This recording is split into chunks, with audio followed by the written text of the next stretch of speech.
Day 186, stranded somewhere between Hawaii and California. The tire raft didn't make it. This is attempt number 2.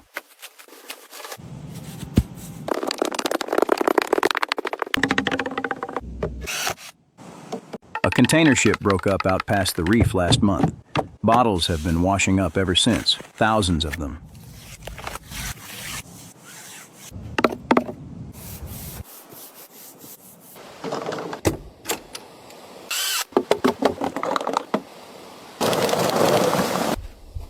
Empty plastic floats better than tires ever did, but every bottle gets tied down twice.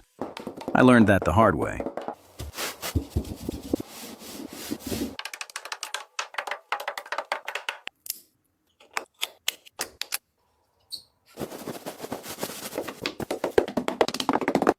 If I'm going to be days on the water, I'd rather not spend them wet.